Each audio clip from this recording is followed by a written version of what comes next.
9つの会社事業をやってる、シリアルアントレプレナーと自分では思ったことはないですけれども、事業を取り組んでいる家本健太郎です。今日はどうぞよろしくお願いいたします。もともとは全く会社を経営するとか起業するとか社長になるとか人生の選択肢の言葉の中に一つもなくて、本当に子どもの頃に唯一自分で憧れていたのは野球の選手になると。プロ野球の選手になってプロ野球で野球でご飯を食べたいって、これだけの夢だったんですね。で幸いにもというかすごく偶然にも自分の住んでいたマンションにプロ野球の選手が何人も住んでいて、で頻繁にうちにも遊びに来てくれるし、家の窓の扉開けたら選手のベランダが見えるみたいな、そういう生活でもあったしで、プロ野球すごく身近だったんですね。僕が応援してたチームではなかったんですけれど、違うチームの選手がもう周りにたくさん住んでて、野球本当になので、そういう意味でいくとただ野球が好きとか身近だっていうだけじゃなくって、そもそもがそのプロ野球っていう存在が身近な環境でした。で、当たり前のように自分の人生の中では逆算をしていて、みんながドラフトで選ばれるためにはもちろん大学出て社会人で出てっていう人もいるけれども、高校出てドラフトで選ばれるためには強い高校に行かなきゃいけない。で中学校も中学校で野球やるっていう選択肢もあるかもしれないけれども、シニアとかで野球やる、リトルでやるみたいな、そういう選択肢があるもんだと。なので僕はもうそのステップの中で野球やりたいなっていうふうに、ずっとこう思ってました。なのでそれ以外の勉強をするとか、何かこう違う仕事のことを考えるっていう選択肢は、もっと小さい頃にはパイロットになりたいとか外交官になりたいとかっていうのが多少昔の書き物の中には残ってるんですけれど、特にそれ以外のものって本当に自分の中にはなかったんですね、面白いことに。で途中、だから小学校6年生の、みんなが野球やるシーズン、夏ぐらいまでは、ごく普通に野球やっていて、で、6年生で引退をしますと。で、中学校で受験をしたいと思っていて、でただそれも親から反対をされていて、別にわざわざ受験をして中学校に行かなくてもいいと。でも僕は地元で中学校入って野球やるんじゃなくって、できれば野球強そうなところに行きたいと。そんなに中学からたくさんできるってわけじゃないかもしれないけれども、スポーツも取り組めるところに行きたいって言って、で親は、今自分が親になってよくこういうふうに認めてくれたなと思うんですけれども、じゃあ週1回だけ行かしてあげるって言われてですね、で、土曜日のテストを受けるためだけのクラスにだけは行かしてあげると。みんな大体普通は平日にも塾行ってなんだけれど、それはそこまではダメだと。自分で勉強しなさいと。行きたいんだったら自分で勉強して、テストの毎週1回あるやつだけは受けに行っていいよと言われて、土曜日だけ行かしてもらってと。それで自分なりにだから、本当にしっかり勉強したっていう記憶はないですが、なんとかして野球やりたいなというふうに思ってました。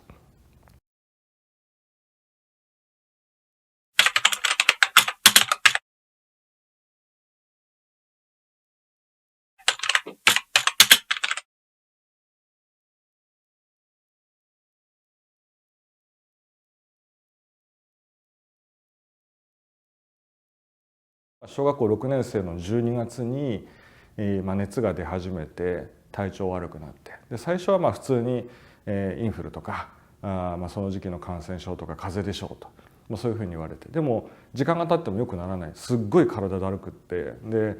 熱もあるし頭痛いしでなんかおかしいって。で親も途中からこれ普通の風邪じゃないなと。それまでそのめったに体調悪くなることなかったので、何か違うなっていうふうに気づいてくれて病院に行くんだけれど、何か検査では結果はなんかどっかおかしいっていうのはあるんだけれど、血液検査とかで、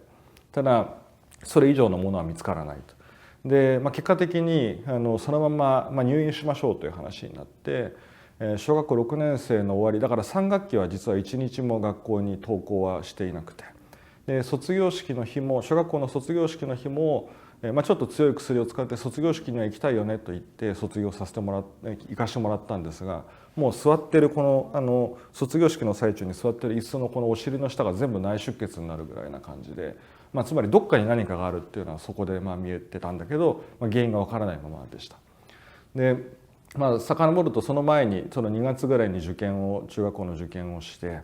で、一つ拾っていただいて入ることができた。で、でも結局入院生活しながらだったので、そのまま中学校にも、普通に入学式行けるかどうかみたいな、そんな感じだった時に、お医者さんが、それでも行きたいだろうし、最初が肝心だからじゃあちょっと強い薬使って、体調なんとかしていけるぐらいまではなんとかしようかというふうに言ってくださっていきます。でただ根本の原因がわからないまま、病気がどこからそもそも発症しているかがわからないままだったんですね。で僕はその、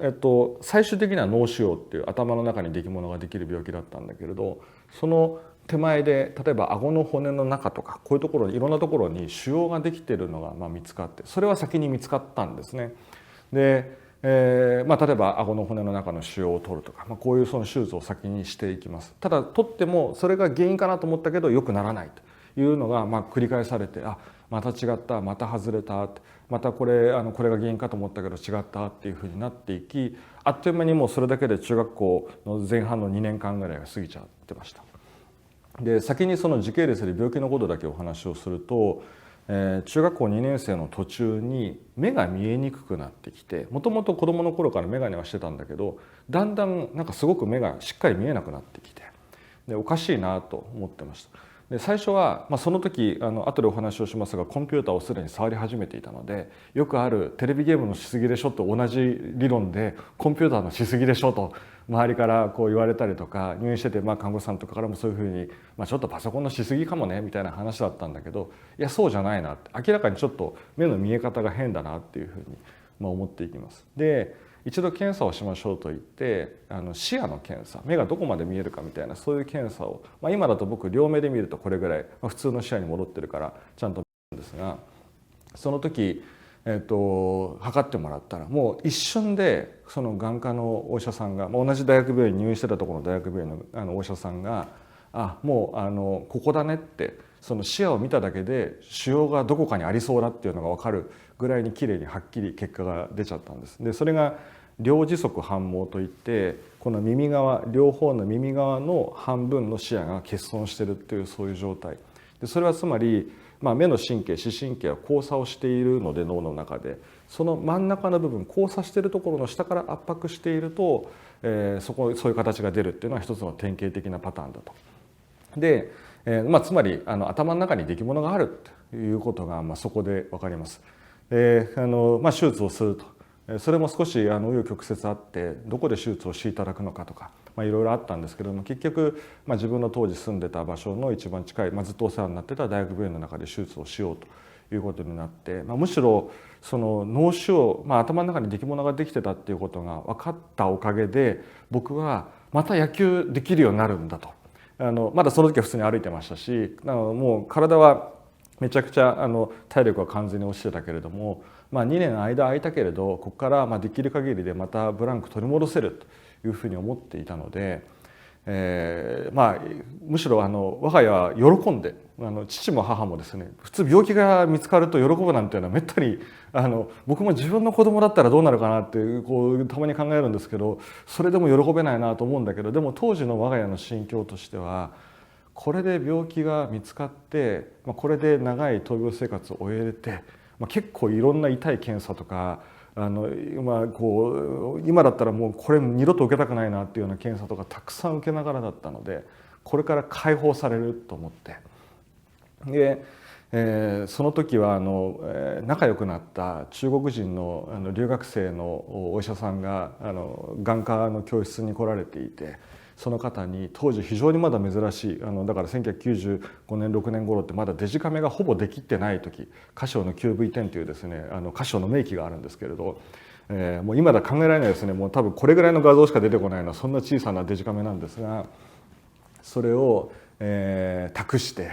その先生に僕の最後の手術だからこれ手術室の中に持ってって最後の僕の様子を撮ってほしいと、全身麻酔だから当然分かんないんでいうぐらいにもうワクワクしてむしろ手術を受けに行ったというのが中学校2年生の最後の頃だったんです。で、本来だったらその手術の最中に体の中に入れておいてもらわなければいけなかった薬剤が足りてなかったんだろうというのが後のお医者さんたちの検証による結果なんですけれども、手術をして帰ってきたら、もう病室帰ってきたら、しばらくはその意識が混濁している状態で、だんだんその後はっきりをしていく、何日かしてはっきりしていくんですが、していったら体が動かないと。でそもそも最初は完全に首から下機能がないです。で、徐々に腰から下までのところまで行って、そこで固定をされていくようになるんですけれども、足が思うように動かないというのが分かるようになります。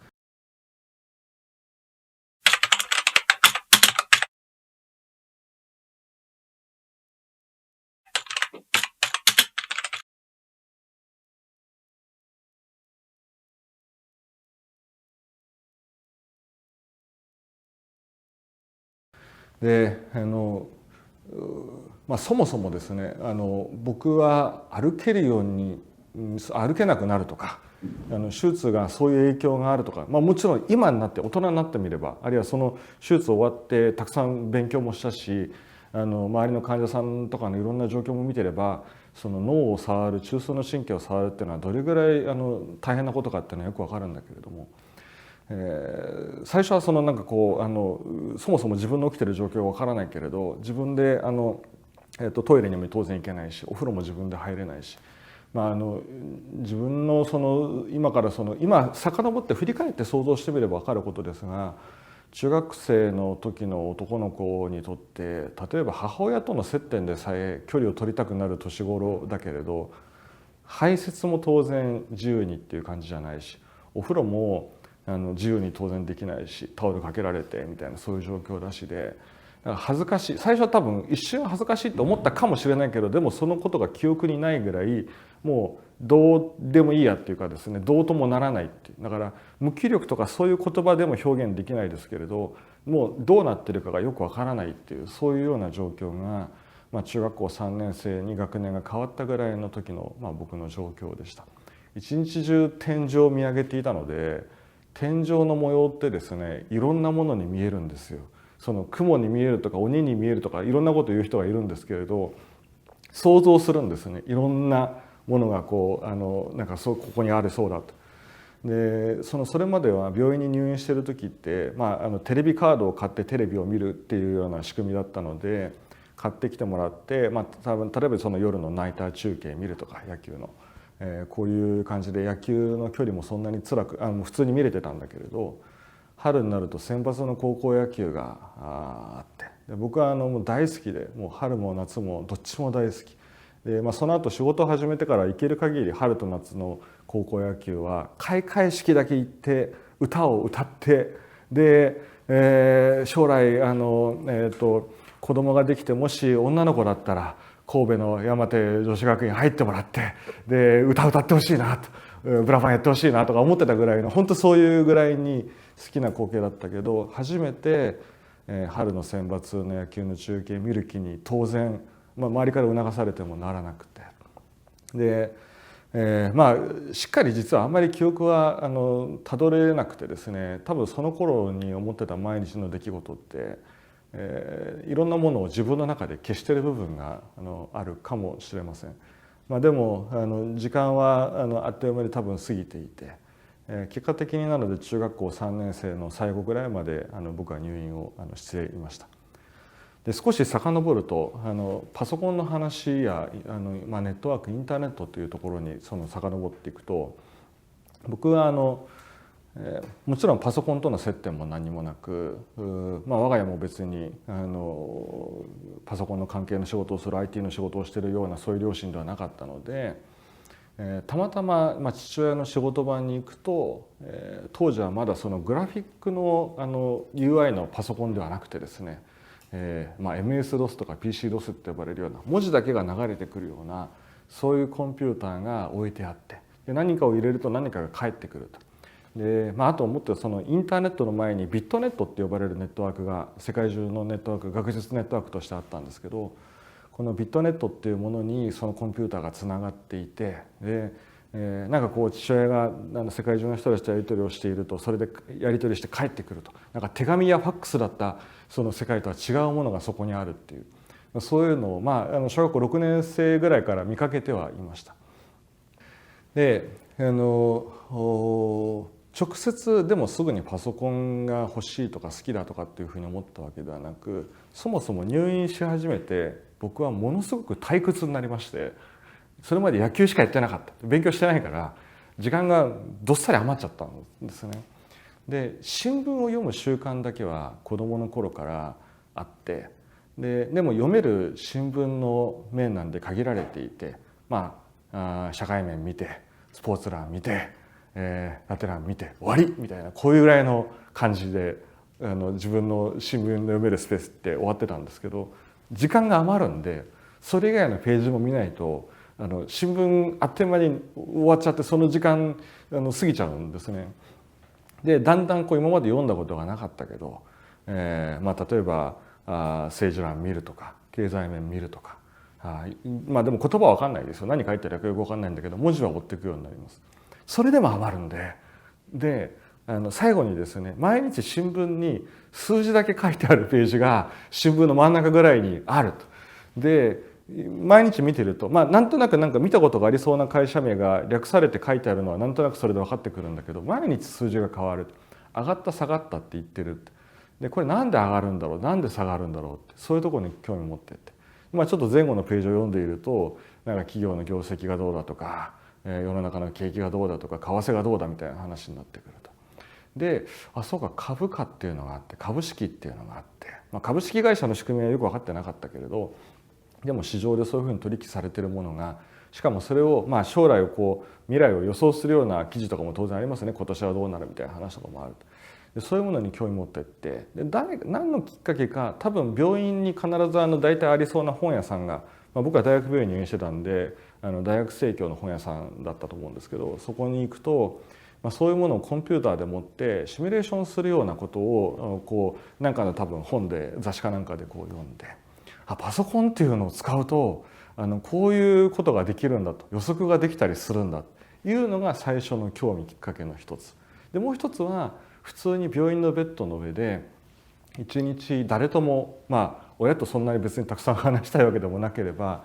他の患者さんだってしんどいし僕だってしんどいしで、ずっと喋ってるってわけでもないので、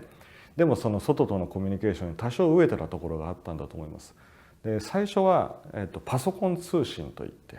当時はニフティサーブとか PC バンっていうのが、ニフティサーブは富士通系、 PC バンが NEC 系のパソコン通信のネットワークがあって、それにつなぐと文字だけなんだけれども日本中の人たちとやり取りができるっていう、それを知ってしまい面白くってそれに入ってみると。で、子供なんだけれど、で年齢も明かしてるんだけれど、みんな大人の人たちが対等にコミュニケーション取ってくれて、パソコンの分かんないことを教えてくれたりだとか、パソコンをもうちょっとカスタムしたいっていうことについて教えてくれたりだとかいうことが出てきます。でその最初のその1台だけ親に狙って、Windows まだ 3.1 ですね。だから Windows95 が出てくる前の、グラフィカルなインターフェースに初めてなったよっていうそのパソコンを買ってもらったのが最初だったんですが、それ実はデスクトップのパソコンだったので病院に入院すると持ってこれないわけです。で、最初はそれでも持ってこようかなと思ったんだけど、さすがにこんなでっかいのを病室に持ってくるわけにいかないので、1台、さらにその安い、当時まだモノクロの液晶の画面のノートパソコンを買ってもらうんですね。でだんだん自分でカスタムしたりとか、もっとスペックのいいものが欲しくなったりとかしてくるので、そうすると自分でお金稼がなきゃいけないんだけど、僕ちゃんと覚えてないんですけど、小学校6年生の頃の小遣いが月500円だったと思うんですが、500円じゃ当然何年経っても買えないし、でもっと言うと自分でじゃあ何か当然体のこともあって自由にできるわけじゃないし、そもそも年齢的にそんなに何かするなんて選択肢もないんだけど、パソコン通信の上で何かこういうのができるんだったらアルバイト代払えるよみたいなことを教えてもらって、それが一つはそのパソコン雑誌の原稿を書く。パソコン雑誌の原稿を書くんだけど、当然自分の名前で原稿を書くのではなくって、いろんな有名なライターさんがいらっしゃるところの裏側のいわゆるゴーストライターみたいな仕事で1ページ書いたらいくらだよと。今の原稿料の相場からするとびっくりするんですけど、当時パソコン雑誌1ページ書いたら3万円とか4万円いただけたんですね。今そんなライティングの仕事どこにありますかっていうぐらいのあってもう1文字何円か1円ないでしょうぐらいのそういうような時代なんだけれども、当時はそのパソコン雑誌の原稿をちゃんと締め切りまでに書いてくれて、こうレビュー記事って言って部品をこう例えば試してみてこうだったみたいな記事とかを書いてくれるんだったらそれでお金が出ますよと教えてくれる人がいて、でやりますと言って何せ時間はありますと。で、パソコンのいろんな部品メーカーさんとかにはでどこに送ったらいいですかって言われるんだけど、僕病院に入院してるんですいませんけど病院の詰め所宛てに送ってくださいって言って、送ってもらって。で試して新しい機械触れる楽しいし原稿料もらえるしで嬉しくて仕方ないと。で、それであっという間にパソコンを買えるお金は貯まってくるんで、それで新しい今度はもうカラーの液晶のノートパソコンが欲しいと思ってですねこう買うわけですね。そういうことをずっと続けていきます。で体調はあんま良くないからずっとパソコンの前に向かってるわけじゃなくて、寝たり起き上がったりの繰り返しなんだけれど、でたまに学校の先生はとはいえ心配しに僕の病室に来てくれて「山本君学校のプリント持ってきたよ持ってきたよ」って言ってくれるんですが、僕のベッドの下に段ボールが置いてあってですね、段ボールの箱にプリント全部結果的に3年分たまりましたけど一度も結局プリントはせずに、もうほとんどパソコンに熱中をしてるっていうそういう時間を過ごしました。ただそれでもまだ歩けなくなるとは思っていなかったので、いつかまた歩けるようになったらこれは一区切りで野球に戻るつもりでいたんですが、先ほど申し上げたように、歩けなくなっちゃって。で、そもそも全く自分で何したらいいかも分からなければ今どうなってるかもよく分からない状況が続きました。